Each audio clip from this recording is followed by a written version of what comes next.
Hello everyone. I wanted to make a quick video guide on the civilization that I think has the absolute best opportunity to destroy greedy House of Lancaster players, and that is the Abbasid dynasty. So let's jump right into the game here. We have myself in the red playing as the Abbasid versus Cubby612, who's on a bit of a win streak playing the House of Lancaster here. This match was played just after the patch was dropped. Of course, this patch was a nerf to a lot of the different parts of House of Lancaster, including their passive manor income. And this, I think, is just working very well at the moment for people who are doing that greedy manor-based build on the House of Lancaster side.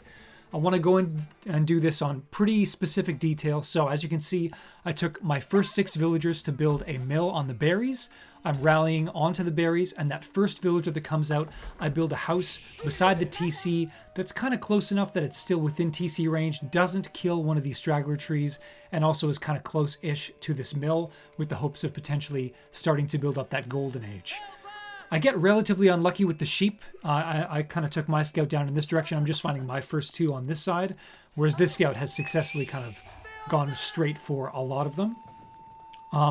But that's okay. I kind of rally one more villager over to building the gold, and then I take one of my food villagers to build the House of Wisdom. You want to be building your House of Wisdom if you can manage it 2 tiles away from your town center so you can fit farms there later.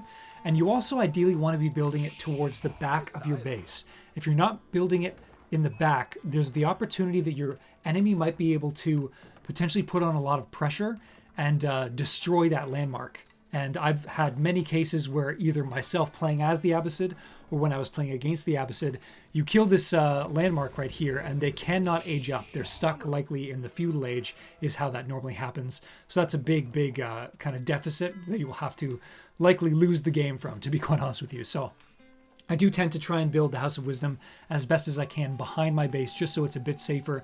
And even if somebody was kind of attacking it from this far edge, I would still be able to kind of defend myself. Again, just a couple little optimizations here, and that's all. I go up with 4 onto the gold, and then I re-rally my stuff over onto either the food or the wood going next. I think I rallied it onto the food next. Again, I kind of try to loop around my scout on this side, but he actually doubled his scout back on this front. And let's talk a little bit about my opponent's spawn, because it was relatively lucky, I would say. So he's going up with the House of the Lancaster Castle, I should say, in this area, which is protecting 2 of his gold veins. So both of his starting golds are completely protected. His berries are also protected in this area. So really good placement by my opponent here, protecting this. And you can see he's dropping off the sheep and kind of looping around to the back side of his base. But the other thing is he has quite forward stone, which is the one kind of downfall to his spawn. But that being said, he does have a stone directly behind his base, which means that even if I'm able to push him off of this stone to kind of stop that manor production, he has a very safe area to go to back here. And looping all the way around for me is just going to be a bit risky, we'll say the least. So I've now been moving on to the wood here, and you can see that I'm going up with the military wing. That is going to be your focus with this strategy. It is massive, all-in early pressure.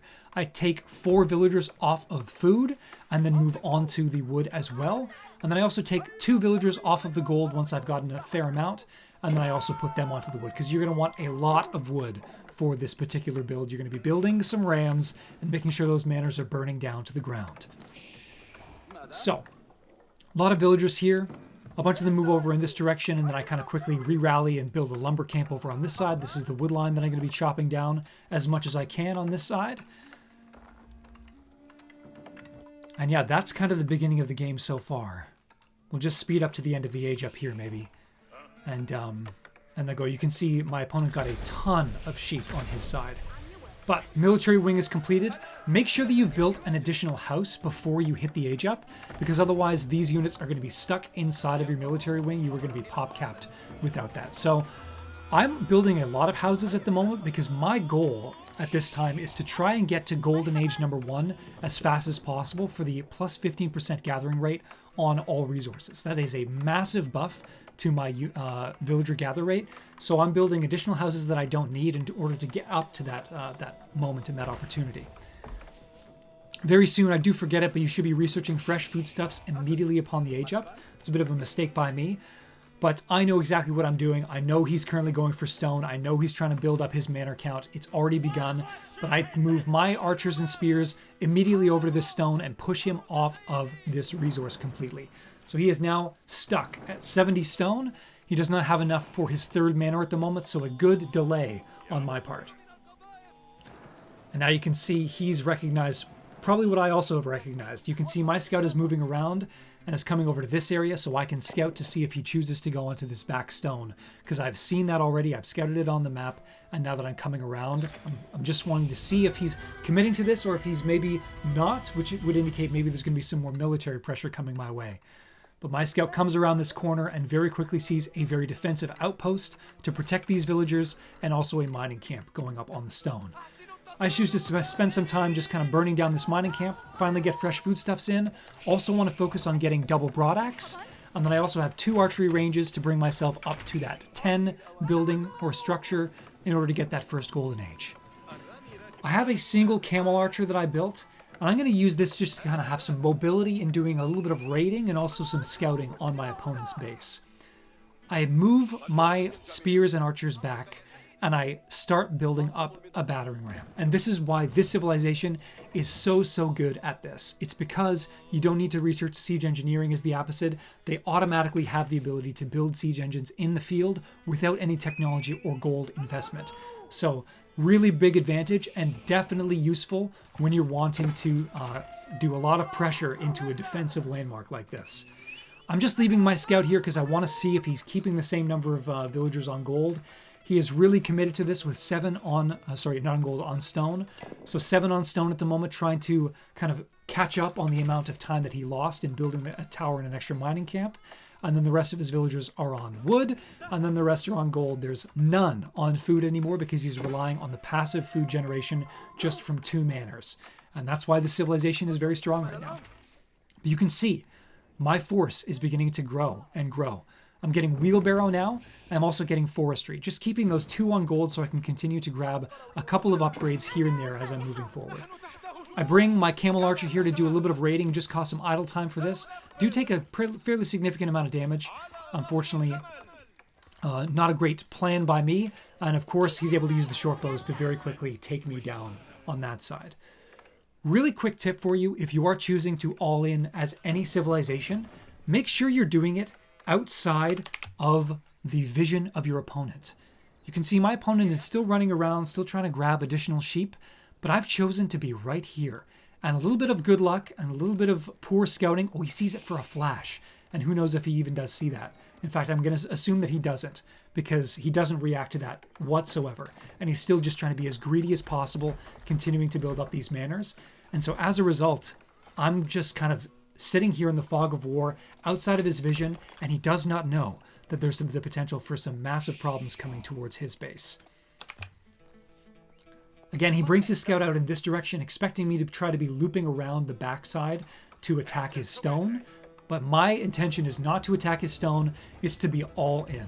So I've been consistently making archers from these archery ranges. I've been constantly rallying villagers onto a combination of food and wood in order to make those units. And now it's time to go all in. I am now shooting these villagers as best as I can. This ram doing its classic ram pathing thing and running around.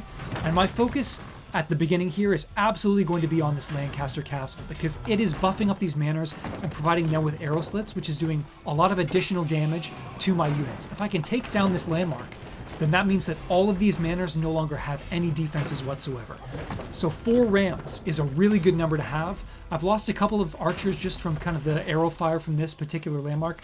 You cannot garrison within, and so I quickly move my archers up and try to kill some additional gold villagers. He's now built a single archery range, but he is mismacroed all over the place, and now there is nothing preventing me from destroying all of these very, very expensive manors, and my opponent surrenders immediately. So a very, very simple game, and if you can put the pressure on early, especially now that House of Lancaster has been nerfed, greedy players who are trying to do a massive manor boom, he even got the technology that allowed him to get not only 3, but up to 6 manors. You know, that's just something you cannot do without proper scouting, and I really take advantage of him trying to be so greedy as the House of Lancaster. So try that out in your games. It's a very simple build order. Focusing on that military wing and then building up a big force of archers is going to allow you to be stepping back, killing those villagers that are going to try to be burning your rams or repairing the castle of Lancaster. And then you can win some easy games against people who are being way too greedy and thinking something is way too overpowered. Really hope this helps you on the ladder. Thank you so much for watching the video. I truly appreciate it. Give that video a like and subscribe as we're continuing to grow the channel here. And yeah, we'll get some more Age of Empires content based on all the new DLC stuff coming in the coming days. So thank you again very much for watching. We'll catch you in the next video, and bye for now.